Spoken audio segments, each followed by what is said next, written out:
नमस्कार दोस्तों, जानिए साल 2024 में वट सावित्री की पूजा कब है। अगर शादी के बाद वट सावित्री व्रत पहली बार रख रही हैं तो व्रत की संपूर्ण विधि, तिथि और महत्व, पूजा की संपूर्ण विधि नियम जानेंगे और साथ ही जानेंगे शुभ तिथि और किस तरीके से वट सावित्री का व्रत रखना है।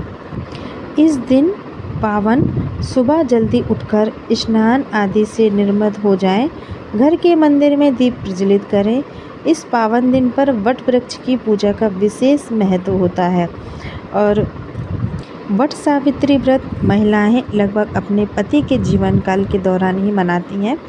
वट सावित्री व्रत ज्येष्ठ माह के कृष्ण पक्ष की पूर्णिमा तिथि को मनाया जाता है। इसके अलावा इस व्रत को करने से आपका वैवाहिक जीवन सुखी और सफल रहेगा। देश के कुछ हिस्सों में वट सावित्री व्रत ज्येष्ठ पूर्णिमा के दिन भी मनाया जाता है। इस दिन व्रत करने से पति की आयु लंबी होती है। यह व्रत बिहार, यूपी के राज्यों में खास तौर पर ही मनाया जाता है। यह पूजा बरगद के पेड़ के नीचे की जाती है। नवविवाहित स्त्रियों के लिए व्रत यह बहुत ही खास होता है। वट सावित्री व्रत सौभाग्य देने वाला माना जाता है। आइए जानते हैं 2024 में वट सावित्री व्रत कब है और क्या होगी शुभ तिथि।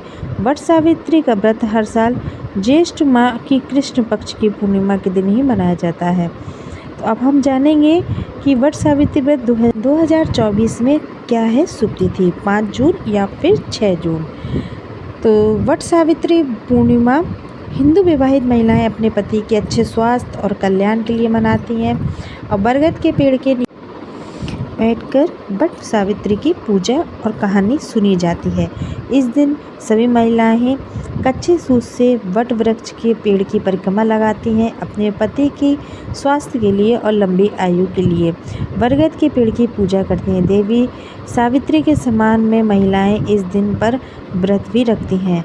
तो वट सावित्री इस दिन सभी महिलाएं बरगद के पेड़ यानी वट वृक्ष की पूजा इसलिए करती हैं क्योंकि हिंदू धर्म में भगवान शिव, भगवान विष्णु और भगवान ब्रह्मा के नियम के रूप में पवित्र माना जाता है। वट सावित्री की पूजा के समय सभी महिलाएं स्वाग दान करती हैं, अपने से बड़ों को स्वाग देकर आशीर्वाद प्राप्त करती हैं और ऐसा मान्यता है और कि अगर इस दिन आपने किसी को स्वागिल को पूरे स्वाग का सामान देने से आपके पति की लंबी आयु होती है।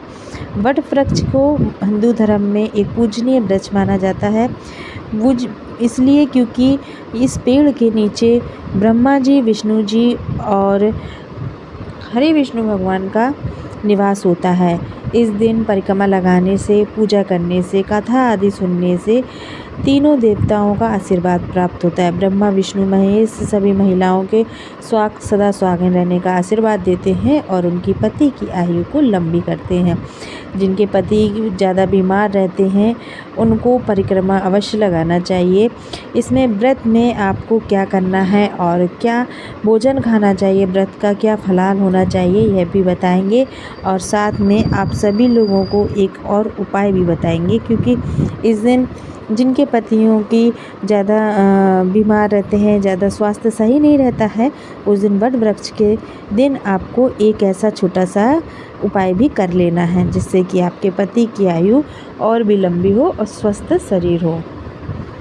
देखिए, सबसे पहले हम लोग बात करेंगे कि वट वृक्ष के लिए एक छोटा सा क्या उपाय करना है। जो नवविवाहित महिलाएं जो पहली बार व्रत को शुरू कर रही हैं उनको अपने पति की दीर्घ आयु के लिए और उत्तम स्वास्थ्य के लिए एक चौमुखी दीपक लगाना है जो कि आटे का दीपक होगा।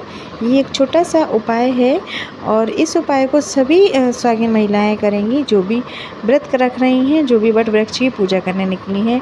तो वह क्या करेंगी, एक आटे का दीपक बनाकर उसमें चौमुखी दीपक में बाती लगाएंगी। साथ में आप उसमें थोड़ा सा एक कच्चा सरसों का तेल और सफ़ेद पुष्प लेकर अपने पति का नाम का स्मरण कर कर आपको वट वृक्ष के सामने प्रज्वलित कर देना है और 108 परिक्रमा लगा देनी है। उन लोगों को लिए भी यह उपाय है जिनके पति का स्वास्थ्य ठीक नहीं रहता है और रोग मुक्ति के लिए समझिए ये व्रत है। व्रत में यह उपाय कर लेना है। तो ये बहुत छोटा सा उपाय है, अवश्य कर लीजिएगा। अब जानेंगे कि शुभ तिथि क्या होगी वट वृक्ष की पूजा की। तो 2024 में जो शुभ तिथि होगी वह होगी 6 जून। 6 जून को वट सावित्री व्रत का त्यौहार मनाया जा रहा है। तो आप सभी लोगों को वीडियो पसंद आई तो लाइक करिएगा, चैनल को सब्सक्राइब करके कमेंट में हर हर महादेव अवश्य लिखिएगा।